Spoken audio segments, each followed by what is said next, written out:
নমস্কাৰ মই সঞ্জীৱ অধিকাৰী আপোনালোকে চাই আছে দা এনি ৰিপৰ্ট বহু প্ৰত্যাশিত এখন ছুটি ছবি দা ডায়েৰীৰ দ্বিতীয়টি খণ্ড আজি শুভমুক্তি লাভ কৰিলে গতিকে আপোনালোকে দেখিবলৈ পাইছে আমাৰ পিছফালে দা ডায়েৰীৰ বেনাৰখন লগা আছে গতিকে আমাৰ মাজত দা ডায়েৰীৰ পৰিচালক আমাৰ মাজত উপস্থিত আছে গতিকে তেওঁৰ আমি কিছু মন্তব্য জানিবলৈ চেষ্টা কৰিম তেওঁৰ মনৰ কথা আমি জানিবলৈ চেষ্টা কৰিম আমাৰ মাজত উপস্থিত আছে দা ডায়েৰী বা দা ডায়েৰীটোৰ পৰিচালক সমীৰণ ৰায়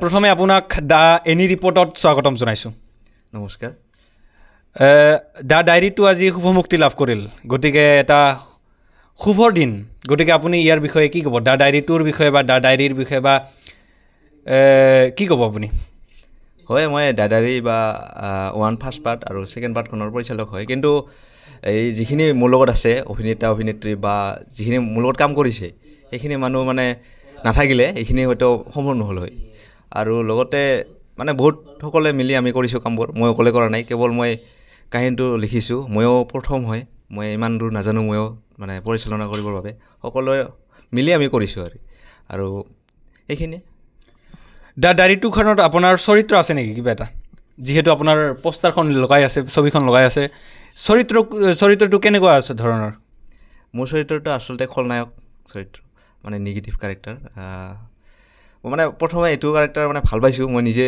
মানে বাছি লৈছোঁ আৰু এইটোৱে কৰিলোঁ আপোনাৰ খলনায়কৰ চৰিত্ৰ কিবা এটা সংলাপ আমি শুনিবলৈ পাম নেকি ক'ব নেকি হয় এটা সংলাপ আছে যিটো সংলাপ মানে ফাৰ্ষ্ট পাৰ্টখনৰ লগত ছেকেণ্ড পাৰ্টটো জড়িত কৰিছে সেইটো হৈছে এনেকুৱা ধৰণৰ যে প্ৰশান্ত চলিহা মই আহি আছোঁ অতি সোনকালে এইটো ধৰ মানে আগৰখনত যেতিয়া সাংবাদিকজনে পলাই যায় তাৰ পৰা তাক মানে এতিয়া বিচাৰি আহিব আৰু তাক ছেকেণ্ড পাৰ্টখনত বিচাৰি পাবনে নাই সেইটোৰ ওপৰতে অলপমান কাহিনীটো ইয়াৰ পিছত আৰু অলপ আছে আমি থাৰ্ড পাৰ্টখন ওলাম তাৰপিছত আপুনি যে ক'লে প্ৰশান্ত চলিহা আচলতে অভিনয় কোন কৰিছে হয় প্ৰশান্ত চলিহা এতিয়া এটা কথা আছে যে ৰাইজে মানে বৰ্তমান তেওঁৱে মানে আমাৰ বাইকটো লৈ আছে তেওঁৱে হয় সঞ্জীৱ অধিকাৰী নমস্কাৰ মই সঞ্জীৱ অধিকাৰী আৰু মানে এনেকুৱা যে ফাৰ্ষ্ট পাৰ্টখন যেতিয়া কৰিছিলোঁ তেতিয়া সঞ্জীৱ অধিকাৰী মানে আপোনাৰ কেৰেক্টাৰটো সাংবাদিক নাছিল কিন্তু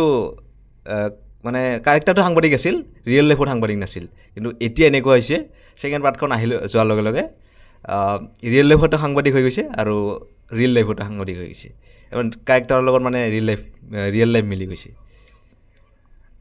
ভৱিষ্যতে কিবা আপোনাৰ আৰু বেলেগ কিবা পৰিকল্পনা আছে নেকি ইয়াৰ পিছত দা ডায়েৰীৰ পাৰ্ট 3টো আহিব তাৰপিছত আৰু ভাবি থৈছোঁ বহুত আৰু আমাৰ এজন লগৰীয়া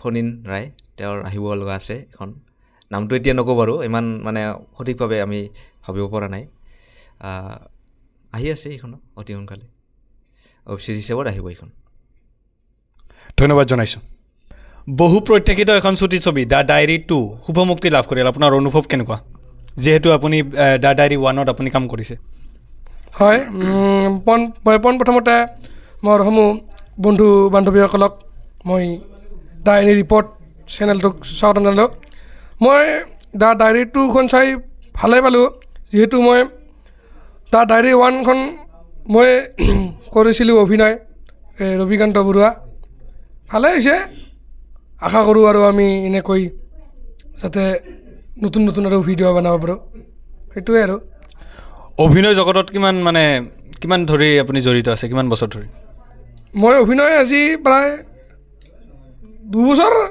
হ'ল মই আগতে এজন দাদাৰ লগত কৰিছিলোঁ তো তাৰ লগত 3খনমান কৰিছিলোঁ তো এইবাৰ বন্ধু প্ৰডাকশ্যনত আহিলোঁ বন্ধু প্ৰডাকশ্যনত মই প্ৰথমটো কৰিলোঁ দা ডায়েৰী পাৰ্ট 1টো সেইটোৱে আৰু বহু প্ৰত্যাশিত ছুটি ছবি দা ডায়েৰীটো আজি শুভমুক্তি লাভ কৰিল গতিকে আপুনিও যিহেতু অভিনয় কৰিছে গতিকে আপোনাৰ অনুভৱ কেনেকুৱা প্ৰথমতে মই সমূহ ৰাইজক নমস্কাৰ জনাইছোঁ আৰু আজি দা ডায়েৰী পাৰ্ট 2খন শুভমুক্তি লাভ কৰিলে তাতে ময়ো এজন সৰু এটা কেৰেক্টাৰত অভিনয় কৰিছোঁ আৰু আগতে এনেকুৱা কতো কৰা নাছিলোঁ তো কিবা ভুল ভ্ৰান্তি হ'লে ৰাইজে ক্ষমা কৰি দিব আপোনাৰ চৰিত্ৰটো কেনেকুৱা হিৰো নে খলনায়ক হয় মানে বহুত ডেঞ্জাৰাছ টাইপৰ হয় আৰু মানুহ হয় নেকি মানে মই ইয়াতে দেখাত যেনেকৈ হৈ আছোঁ কিন্তু ভিডিঅ'খনত অলপ বেলেগ টাইপৰ আছোঁ আৰু হয় নেকি দ্য ডায়েৰীটোৰ আৰু এজন অভিনেতা আমাৰ মাজত উপস্থিত আছে, গতিকে তেওঁৰ আমি অনুভৱ জানিবলৈ চেষ্টা কৰিম।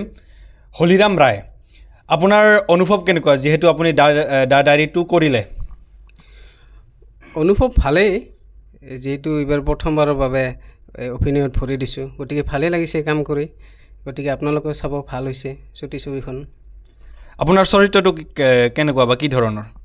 মোৰ চৰিত্ৰটো একচুৱেলি দেউতাকৰ চৰিত্ৰ হয়। সেই দেউতাকৰ চৰিত্ৰৰে আপুনি কিবা সংলাপ ক'ব নেকি? হয়, নিশ্চয় ক'ম। সাবিত্ৰী এগিলাচ পানী লৈ আহাচোন, এনেকুৱা এজন আছে আৰু এনেকুৱা। ধন্যবাদ ধন্যবাদ। নমস্কাৰ, মই সমীৰণ ৰায়। মই দ্য ডায়েৰী আৰু দ্য ডায়েৰী পাৰ্ট 2ৰ পৰিচালক, যদিও আজি ৰিপৰ্টাৰ হৈ আমাৰে চুটি ছবিখনৰ এজন অভিনেতা, যি আমাৰ সদায় মানে আমাৰ বাইড লৈ আহিছিল। মই আজি তেওঁৰ বাইড ল'ম যে তেওঁ দ্য ডায়েৰী আৰু দ্য ডায়েৰী পাৰ্ট 2খন কৰি কেনেকুৱা পালে। আমি পোনে পোনে তেওঁৰ কাষলৈ কাষ চাপিম। আপোনাৰ অভিজ্ঞতা কেনেকুৱা? প্ৰথমে সমূহ অসমবাসী ৰাইজ তথা ৰাইজক নমস্কাৰ জনাইছোঁ। মই সঞ্জীৱ অধিকাৰী। অভিজ্ঞতা বুলিবলৈ হ'লে সৰুৰে পৰা মোৰ অভিনয়ৰ প্ৰতি বহু ইণ্টাৰেষ্ট আছিল। তেনেকুৱা মাধ্যম পোৱা নাই যে মোৰ নিজৰ অভিনয় বস্তুটো কেনেকৈ মই প্ৰকাশ কৰোঁ।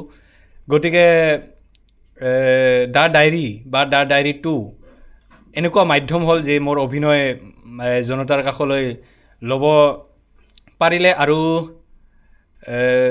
বেছি অভিনয় নাজানো, তথাপিও কিছুমান ভুল ভ্ৰান্তি হৈ যাব পাৰে, গতিকে ৰাইজৰ ওচৰত ক্ষমা প্ৰাৰ্থী। হয়, ধন্যবাদ। আৰু মানে মই ভাবি আছোঁ যে তেওঁ আৰু মানে আহিবলগীয়া বহুত আছে। কিছুমান হাস্যমধুৰ হ'ব, কিছুমান মানে চিৰিয়াছ ধৰণৰ হ'ব, মানে বেলেগ বেলেগ কেৰেক্টাৰক অভিনয় মানে কৰোৱাম তেওঁক। তেওঁ মানে কেনেকুৱা পাব কৰি, কি কেৰেক্টাৰত মানে তেওঁ বেছিকৈ অভিনয় কৰিব খোজে? আচলতে চৰিত্ৰ বুলি ক'লে মই গোটেইকেইটা চৰিত্ৰ পাৰিম, চেষ্টাও কৰিম। বেছি ভাল পাওঁ মই হাস্যৰসিক চৰিত্ৰ। চিৰিয়াছ চৰিত্ৰ ইমান কৰিব নোৱাৰোঁ, গতিকে হাস্যৰসিক চৰিত্ৰ মোৰ কাৰণে ভাল বুলি বা উপযুক্ত বুলি মই ভাবোঁ।